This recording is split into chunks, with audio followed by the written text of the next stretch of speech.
Today we're getting into even more bad faith anti-immigration arguments because the folks with these awful views can't help themselves. They have to go into the comments and type out the most bizarre, poorly thought out arguments you've ever seen. Or they'll make fun of how I look. Those are the only two things they're capable of, apparently. So I think we'll set aside my appearance for the moment and we'll focus on this comment. Illegals are a tax burden of $68,000 each. Doesn't matter how much they pay, they're a net negative. First off, it does matter how much they pay because at a certain point you become a net positive if you pay enough. That's kind of just how math works. So I looked up where this number came from and it turns out it's a testimony to a House subcommittee given by Stephen A. Camarota, who is the director of the Center for Immigration Studies. Sounds innocuous enough, except it was founded by historian Otis L. Graham and eugenicist and white nationalist John Tanton. So just right there, that's the perspective you're in for. These think tanks love hiding behind centristy, neutral-sounding names, so when you hear them, you'll be more willing to give them the benefit of the doubt, and hey, maybe one of their lies will stick. So a cost of $68,000 each over their lifetime in welfare. That's the argument.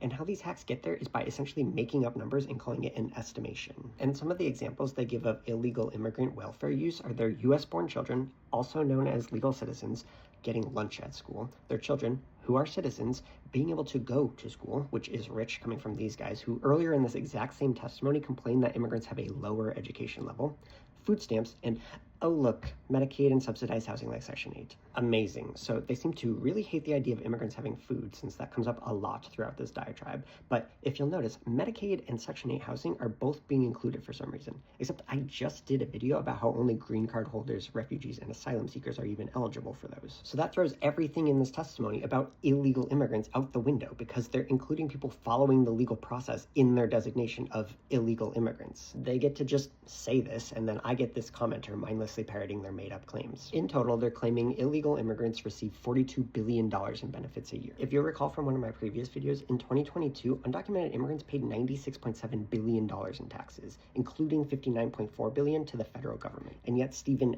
estimates they only paid $25.9 billion a year to the federal government, rather than just using the actual numbers from the IRS. Untrustworthy behavior.